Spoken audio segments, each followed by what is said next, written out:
pembahasan yang sangat-sangat genting, di mana masyarakat kita mulai tidak melek lagi kepada bahayanya Syiah, yang di mana umat Sunni sudah mulai tidak mau mempelajari apa itu Syiah.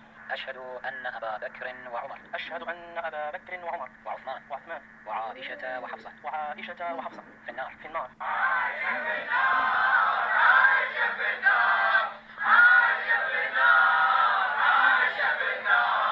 Yang pertama teman-teman, orang-orang di sini memberikan tanggapan terhadap video saya seolah-olah saya itu tidak mensupport kemerdekaan Palestina. Alasannya apa? Karena saya tidak mendukung Hama. Ya, alasannya itu. Harry Pras tidak mendukung Hama artinya dia tidak mendukung kemerdekaan Palestina. Sedangkan Harry Pras mendukung pemberontak yang ada di Suriah. Perhatikan perbedaan Hama dengan pejuang Suriah yang melawan rezim diktator Syiah. Bashar Assad adalah Syiah, teman-teman, yang dimana buatan Iran. Ketika mereka menjajah tanah Suriah, mereka ini dibantu oleh keluarganya, yaitu Iran dan Hizbut Syaiton. Kedua kelompok ini memberikan dukungan untuk menghancurkan Suriah. Sampai-sampai jutaan umat di situ syahid, teman-teman. Kenapa? Penjajahan Syiah di Suriah. Kalau ada yang menggiring opini, tuh lihat orang-orang Suriah memberontak kepada pemerintahan yang sah. Pemerintahan di Suriah orang-orang Syiah. Dan ketika mereka memimpin, jangankan kepada manusianya langsung, kepada foto Bani Asad disuruh sujud. Muslim-muslim Sunni yang ada di Suriah ketika di bawah penjajahan Syiah disuruh sujud kepada gambar orang-orang Syiah.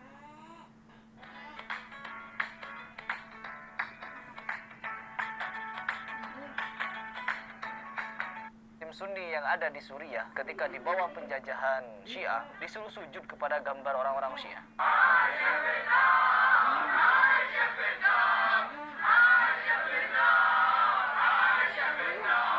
Perhatikan itu baik-baik. Mereka ini bukan Islam. Bagi kalian yang menganggap orang-orang Syiah ini masih Islam, maka ada yang salah dengan pola pikir kalian atau pengertian kalian dengan Syiah Rafidah. Baik, kita langsung masuk kepada pembahasan. Di sini saya akan membahas betapa bahayanya Syiah dan kenapa orang-orang di Indonesia masih tidak mau melek kepada Syiah. Alasannya satu, ketika saya memberikan paparan fakta bahwa orang-orang Syiah mengkafirkan seluruh sahabat kecuali beberapa, hanya beberapa, teman-teman, sedikit, bisa dihitung jari.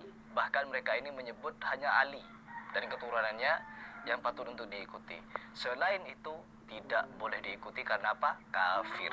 Pembelaan diri orang Syiah sangat-sangat luar biasa, teman-teman, ketika kita menjumpai orang-orang Syiah yang bertakia di Indonesia. Dan perlawanan mereka apa? Doktrin mereka apa ketika dibongkar bobroknya, busuknya oleh kita? Yang pertama, mereka akan bertakia, mengaku-ngaku Sunni, dan menggiring narasi kepada publik bahwa orang Syiah mengkafirkan para sahabat. Dan jargon mereka adalah orang-orang Salafi mengkafirkan orang tua Nabi. Orang-orang Salafi tidak mengkafirkan, mereka hanya memaparkan dalil. Ketika Nabi Muhammad SAW ditanya oleh para sahabat, ayahku di mana ya Rasulullah?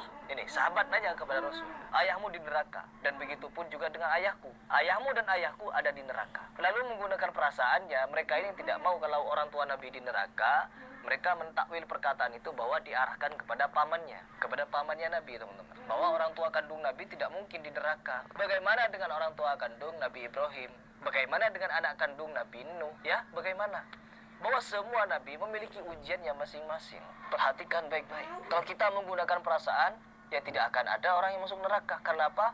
Berbekal kebaikan. Agar kalian tahu, teman-teman, bahwa adu domba Syiah ini, yaitu dengan cara ketika mereka ini dibongkar kebobrokannya, kebusukannya, mereka mengkafirkan para sahabat, orang-orang mulia pada zamannya. Mereka akan mengatakan orang Salafi mengkafirkan dan menerakakan orang tua Nabi. Padahal jelas ketika Nabi Muhammad SAW memintakan ampun untuk ibunya kepada Allah, Allah Subhanahu wa Ta'ala melarang. Padahal di dalam Al-Quran ada perintah untuk memintakan ampun terhadap orang tuanya.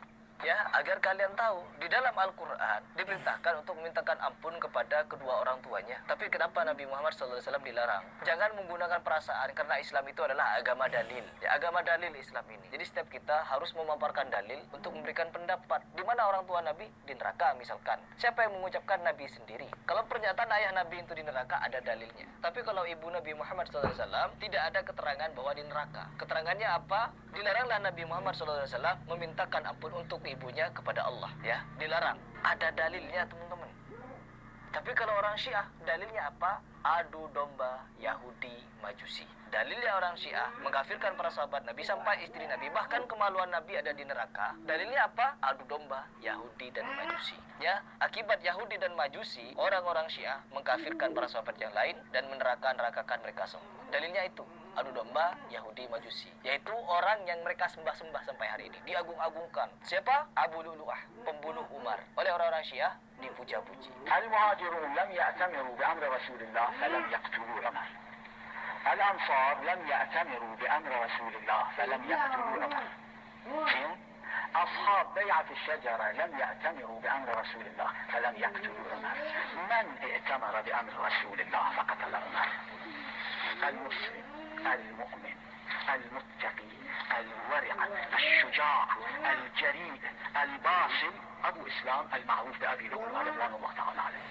هذا هو المسلم الذي ائتمر بأمر رسول الله فقتل عمر. أما الصحابة فكفار، أما الأنصار فكفار، أما المهاجرون فكفار، أما الذين كانوا أصحاب بيعة العقبة فكفار. أبو إسلام المعروف بأبي لؤلؤة هو المسلم الذي ائتمر بأمر رسول الله فقتل عمر. Di sinilah letak kebobrokan mereka. Hanya satu yang bisa mereka ini lakukan, yaitu memberikan atau mengusung narasi Wahabi-Wahabi. Sehingga apa? Orang takut ketika mendengar kalimat Wahabi. Karena memang Wahabi itu ada satu cuma, yaitu Abdul Wahab bin Rustum beserta pengikutnya yang dijuluki Wahabi. Tapi kalau Muhammad bin Abdul Wahab, kita tidak bisa untuk dijuluki Wahabi, teman-teman. Karena kita mengikuti Muhammadnya, anaknya. Sedangkan Abdul Wahab ini adalah bapaknya Muhammad. Artinya kita itu lebih layak untuk dijuluki Muhammadi, bukan Wahabi. Karena ada memang tokoh Wahabi yang benar-benar dia itu adalah seorang tokoh Khawarij. Pada zamannya jauh sebelum Muhammad bin Abdul Wahab lahir, Abdul Wahab bin Rustum ini sudah mengajarkan akidah yang menyimpang ahlul bid'ah beserta paham-paham Khawarijnya. Perhatikan baik-baik, kalian jangan pernah tertipu dan jangan mau ditipu oleh Syiah. Karena apa? Syiah ini rebutan, teman-teman.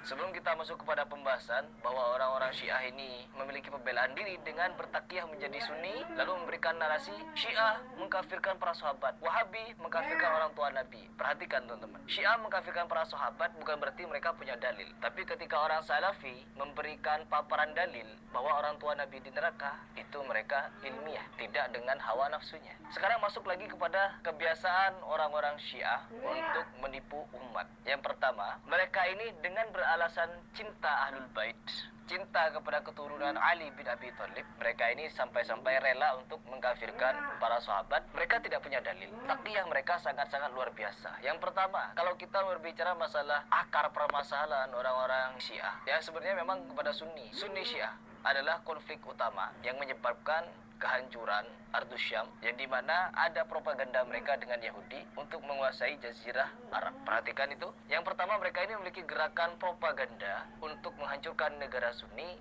yang dimana berujung mereka akan menguasai tanah Arab. Tujuannya apa? Mekah Madinah. Mereka ingin menguasai Mekah Madinah. Lalu ketika mereka menguasai Mekah Madinah, apa yang akan mereka lakukan? Mereka ingin membongkar makam Abu Bakar, Umar, Utsman, Aisyah. Untuk apa? Diambil jasadnya lalu dibakar. Katanya itu adalah pengkisosan, ya. Jasad mereka ini harus dikisos. Karena apa? Merebut kekuasaan Ali. Asal kalian tahu kenapa mereka sangat benci kepada Abu Bakar, Umar, Utsman, itu adalah bukti adu domba orang-orang Yahudi. Dulu ketika Nabi Muhammad SAW masih hidup, apapun yang terjadi pertentangan di tengah-tengah kaum Sunni selalu bisa diselesaikan dengan musyawarah. Tidak ada yang namanya perang saudara ketika ada Nabi Muhammad SAW hidup. Tetapi ketika Nabi Muhammad SAW wafat, apa yang terjadi? Beberapa perang saudara akibat ulah Yahudi. Yahudi ngapain? Masuk Islam dengan cara berpura-pura lalu mengadu domba di dalamnya. Karena tidak ada yang bisa menghancurkan Islam kecuali adu domba. Akhirnya Islam dengan Islam diadu. Ya itulah yang terjadi dulu ketika Nabi Muhammad SAW wafat. Memang sudah jelas Nabi Muhammad SAW mengingatkan kepada umat bahwa Islam ini akan pecah menjadi 73 golongan. Artinya apa? Memang akan ada perpecahan, akan ada perang saudara dan lain sebagainya. Asal kalian tahu, kematian Ali bin Abi Thalib, kematian Utsman, kematian Umar, semua akibat orang-orang Yahudi bekerja sama dengan Majusi. Ini fakta, ada bukunya, teman-teman. Kalau kalian tidak percaya bahwa orang-orang Yahudi ini menciptakan Syiah ketika Nabi Muhammad SAW wafat, mereka orang-orang Yahudi ini bekerja sama dengan Majusi untuk menciptakan gerakan cinta Ahlul Bait. Ya, harusnya yang memiliki kekuasaan itu adalah Ahlul Bait, keturunan Nabi Muhammad SAW melalui Fatimah. Ya, dengan propaganda itu, kehancuran demi kehancuran, perang saudara, sampai saat ini perang itu masih berlanjut. Ya, itu sejarah singkat. Ini adalah fakta pahit kalau orang Syiah dibentuk oleh Yahudi. Jadi itu adalah darah. Memang di dalam darah kami, ya, kalau kata Barsmith, di dalam darah kami mengalir darah kenabian. Sama, di darah orang Syiah mengalir darah-darah Yahudi. Jadi ini juga membungkam pernyataan dari Uzma bahwa Bani Saud adalah keturunan Yahudi. Yang benar itu orang Syiah keturunan Yahudi. Ya, di situ letaknya. Jadi di sini saya ingin mengedukasi umat agar tidak tertipu dengan propaganda Syiah dengan perkataannya bahwa kita harus memerangi Wahabi. Karena apa, teman-teman? Hanya Wahabi yang memerangi Syiah dengan totalitas. Dulu seperti Kiai Idrus Ramli dan beberapa kiai lainnya, bahkan ada Habib juga yang mau melawan orang-orang Syiah. Tetapi ketika orang Syiah mengubah strategi dakwahnya, yaitu menggunakan strategi taqiyahnya, berpura-pura dia menjadi Sunni, lalu apa? Menyebarkan fitnah-fitnah di dalamnya. Sampai-sampai mereka ini menggunakan senjata pamungkasnya, yaitu teriakan Wahabi-Wahabi kepada orang-orang yang mendakwahkan betapa bahayanya Syiah di Indonesia. Di mana buktinya? Ketika seorang Habib Syiah berdialog dengan Kiai Idrus Ramli dan mereka mengatakan kaum Wahabilah yang ingin memecah belah antara Syiah dengan Aswaja. Kaum Salafiyah Wahabiyah yang ingin memecah belah persaudaraan antara Syiah dengan Aswaja. Bapak dan ibu-ibu, saya punya tesis, saya punya teori bahwa ini adalah usaha Salafiyah, Salafiyin, Wahabiyin, bukan usaha Ahlussunnah wal Jamaah. Salafiyin yang ingin memecah belah antara NU dengan Syiah. Salafiyah yang ingin memecah belah antara ulama-ulama sunnah dengan Syiah. Maulud bid'ah, orang Syiah yang pertama yang membawa maulud yang dipakai oleh Ahlussunnah wal Jamaah. Hall, orang Syiah yang pertama membawa hall dan dilanjutkan oleh NU. Tabarruk, berkah, ziarah kubur, tawassul, solawatan rami-rami adalah semuanya tradisi Syiah yang juga dilakukan oleh Ahlussunnah wal Jamaah. Saya tidak ada perbedaan dengan kiai-kiai. Mereka tawassul, mereka tabarruk, mereka kunut, mereka macam-macam. Saya sama dengan dia. Tapi saya Syiah, dia Ahlussunnah wal Jamaah, saya bersaudara dengannya. Tetapi kemudian Salafiyah yang mengatakan bahwa ini bid'ah, lalu diadu antara Ahlussunnah dan Syiah. Itu mungkin yang dapat saya sampaikan. Setelah pernyataan itu, teman-teman, sampai detik ini saya tidak menjumpai lagi pernyataan atau ungkapan dari Kiai Idrus Ramli untuk membongkar kebobrokan kebusukan Syiah. Ada apa, wahai Kiai? Ada apa? Setelah saat itu pula sampai hari ini, ya, kalau tidak salah, Kiai Idrus Ramli lebih fokus kepada Salafi. Apakah ini menjadi bukti bahwa orang-orang Aswaja tidak mau dipecah belah dengan orang-orang Syiah? Sampai-sampai ketika Syiah datang disambut oleh orang-orang awam. Orang-orang awam, saya anggaplah orang-orang awam menyambut dengan Tola'al Badru. Tola'al Badru alaina bizaniyatil wada. Ketika Syiah datang, ulama-ulama Syiah bahkan datang kepada kantornya PBNU, ada videonya di-upload di channel resmi mereka. Ada apa, wahai Aswaja? Semakin kesini kalian lebih mengutamakan memerangi ulama-ulama dari Mekah Madinah, sedangkan kalian semakin mesra dengan Syiah. Ada apa? Ya, padahal MUI sudah mengeluarkan fatwa bahwa Syiah Rafidhah 12 imam sesat menyesatkan bukan Islam. Al-Imam Syafi'i melarang kita untuk sholat berjemaah dengan orang-orang Rafidhah. Karena apa? Kekafiran mereka. Tapi yang terjadi sekarang apa? Sudah diagung-agungkan. Syiahnya diagung-agungkan. Jadi kita akan bongkar terus kebobrokan mereka sampai benar-benar telanjang bulat. Ya, diingat itu. Jika rasa sakit dan mati rasa Anda terjadi di bagian bokong, belakang paha,